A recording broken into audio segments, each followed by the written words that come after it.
Good morning, my dear life hackers. How are you doing this Monday morning? Are you prepared for the solar eclipse? What are you doing with yourself? I'm excited to be here doing our first live video on life hacking with Abi Levine.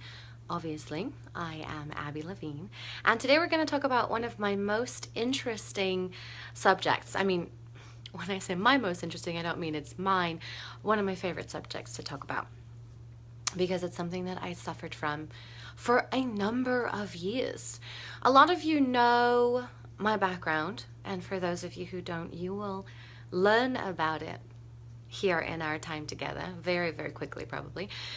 Anyway, so at 12 years old, my mom took us to England from South Africa and put us in boarding school, and then she never came back. My brother, she sent back to South Africa to live with their dad, and then she just didn't come back to get me. So the school put me in foster care, and I was in foster care for 6 years. She did come back eventually from backpacking around Europe, and we did reconnect, and now we have a great relationship. But there were a lot of years where I carried a lot of anger, and it affected a large portion of my life. So what ended up happening was in my 20s, when things were kind of going sour for me, I remember feeling so sorry for myself, so sad, thinking, poor me. I would hang out with my boyfriends or my friends' families and see how close they were and how much they loved each other, and how both the mom and the dad were still involved with that relationship. And yet I never knew my dad, and my relationship with my mom was tense at best at the time. I just wondered, what did I do? What did I possibly do to deserve this? Right? As we do. And moving from one job to another, bouncing backwards and forwards, trying this, trying that, trying to find my way, constantly blaming it on who? You guessed it. My mom. It was all my mom's fault, all her fault. If she had been around, then I would have turned out to be a very successful adult. I'm sure you guys can think of times where you have felt that way before. Fast forwarding, I did the same thing after I separated from my ex-husband. I was depressed. I was living with my friend. I had no job. I had like $800 in the bank. It sounds like a lot, but that was it. I had no income coming in. I had no prospects. We kept on interviewing for jobs, and for the first time in my life, I wasn't getting them. Blaming everybody else in the world, right? Oh, my ex should be paying me more in alimony, more in child support. Poor me, poor me. The world should be doing me a favor. I've been through such a hard time. It should be paying me back now. It's only fair. It's only right. I had such a huge attitude of expectancy, such a huge entitlement chip on my shoulder. And more than anything, I was playing a victim. I was stuck in this victim mentality, that everything that happened in my life happened to me, and I wasn't responsible for any of it. I was the poor little person who everything bad happened to, and had a string of bad luck, and was meant for more, but no knight in shining armor was coming to rescue me, and that's their fault, and that's the universe's fault for not bringing me my knight in shining armor, etc., etc., etc., etc., right? Always everybody else's fault, always somebody else's responsibility to fix. And finally I realized, I was reading a book one day, and they were talking about the victim role. And it was the first time I'd ever encountered this concept. And I realized that I'd been playing a victim for as long as I could remember. I was always the one who things were done to, and I was always someone who was powerless to do anything, to change that, to make it better, to improve my situation. And one by one, I started taking responsibility for the things that were happening in my life. At 26 years old, when I was homeless and, carless and jobless, I couldn't blame my mom for that anymore. When I was a single mom, because I had been the one to leave my ex-husband and just go stay with one of my friends, I couldn't blame him for that, couldn't say, what if he hadn't have been an alcoholic? What if he had been a better husband? I couldn't say that because I was always at cause for those situations. There was always a part that I played. In some of the situations that happened, I played a passive part. What does that mean, if I played a passive part? That means I just didn't do anything about it. If someone did something to me that I didn't like, that I did not appreciate, instead of saying something about it, I was terrified. I just kept my mouth shut. What if they don't like me? Now who cares? But I remember feeling just so fearful about speaking my mind back then. And so I'm here today to empower you to take your life back. No more victim mentality. Also, I encourage you to avoid saying the word blame, right? So even refraining from saying, I am to blame for the things that are happening in my life. There is no blame. And the reason that there's no blame is because as soon as we start talking about blame, we're bringing in shame, we're bringing in guilt, we're bringing in all kinds of negative things that are actually just distractions from making us do the work, right? Our unconscious mind doesn't want to change. Everything in our life is because our unconscious mind is working perfectly with the programs that it already has. So in order to be different, we have to do something differently. And it begins by being empowered and not being to blame for your circumstances, but being at cause. I am at cause for everything that happens in my life. Once you start taking responsibility for all those things that you are at cause for in your life, you take your power back. Let me give you an example. I have a friend who came to me in tears because she'd found out that one of her closest friends had been saying something terrible about her to somebody else, and that person had told her. So after listening very patiently and letting her vent out all of her distress, me being a solution-oriented person helped her to focus on what she could possibly do about this.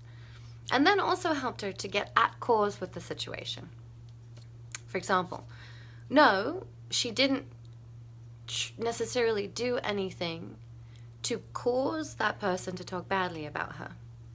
But she did choose to stay in that friendship. She did choose to ignore all of the other red flags and warning signs that she should have been paying attention to when it came to that person. She chose to justify and excuse and ignore any other previous behavior that had shown her that that person wasn't necessarily a great friend.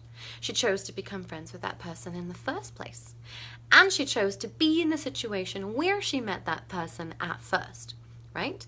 So she was at cause for every single aspect that led up to that event happening, even though she wasn't necessarily at cause for the thing itself.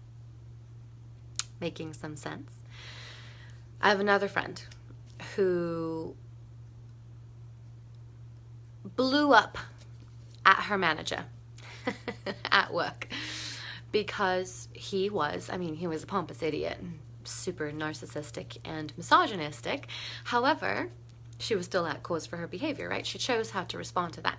Instead of going, oh, this isn't the job for me, she stuck it out. She made all kinds of excuses, justifications to stay in that situation. And so one day it came to a head. She blew up at her manager, she was fired from her job, and she still couldn't find a way to be at cause for that situation, even though she had created it every single step of the way. There are always red flags, there are always signs. We can choose to see them or we can choose to ignore them, right? That's when we get into being in touch with our intuition, which we'll get into down the line. My point for today is be 100% at cause for everything in your life, especially the things that you're not happy with. You were the creator of that. The reason is because you actually are the only person who controls that. You're the only person who gets to say how you do get to be treated and how you don't get to be treated. You're the only person who gets to say, I'm sorry, that's unacceptable. I will not tolerate that. In my life, in my relationships, in my work life, in my home life, within myself, etc. One of the best ways to go about being at cause with everything in your life. And keeping in mind, this is not an easy exercise. Admitting to yourself that you have made mistakes is one of the hardest things to do, right? We choose to be crucified for our mistakes before we choose to admit our mistakes quietly to ourselves, so where we can just give ourselves a hug and go, it's okay, I'm a human. Great, there's scientific proof. Right? This is a little exercise that you can do. So write down everything in your life that is causing you some kind of negative emotion. All right? So for example, if it's something in your relationship, write down that relationship and the emotion that it's creating. Write down everything in your business life, in your home life, in your personal life, with your kids, with your boss, with whomever, friendships. Everything in your life that's causing you some kind of negative emotion. So it's going to take a little introspection. And then for each one, I want you to decide how you were at cause for that thing. So if it's something in your relationship, what kind of behavior have you been passively allowing to happen?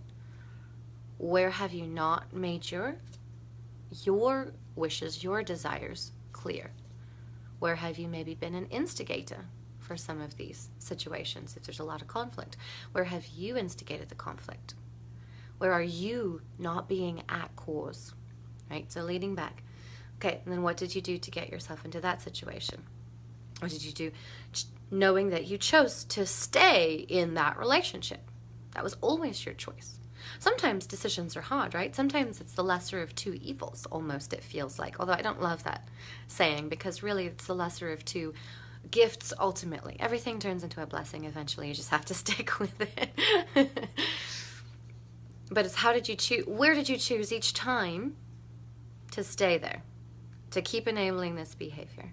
Where did you choose to become a part of this relationship in the first place? Where were the red flags that you ignored? Where did you choose to be in that situation in order to meet that person? And where were your past patterns that allowed you to continue this cycle, right? So being fully at cause for each thing. Because once you can accept full responsibility for everything that's happening in your life, good, bad, or indifferent, you can reclaim your power and you can find a solution. You can find a way to move forward. It doesn't mean you have to end a relationship. It just means that you do have to figure out what's going on. You have to figure out what's broken and you have to come up with some solutions to fix it. You have to take 100% responsibility of your part. We frequently think that each relationship, each connection that we have with another human being is 50-50. Couldn't be further from the truth. Each person owns 100%, and together in the relationship they have 200%. Right? So it's a little bit of a digression, but you catch my drift. It's owning 100%. No excuses, no justifications, also no punishment, no blame. Just realizing, acknowledging, admitting to yourself straight down the line, what have I done to create this? And then moving forward, what can I do to uncreate this? What can I do to heal this situation? And you are always 100% in control of that outcome to your part. You can never control anybody else. You can never get anyone to do anything or say anything that you don't like, or that you do like, right? But the actual outcome is 100% up to you. Good luck. Feel free to connect with me, or share your experiences as you're working through this exercise. It can be really challenging. Introspection always is. It means we have to face and confront some really uncomfortable truths about ourselves. But once we do that, we open ourselves to the possibility of having that true happiness and bliss that we always wanted. Make it an amazing day, guys, and I'll see you later.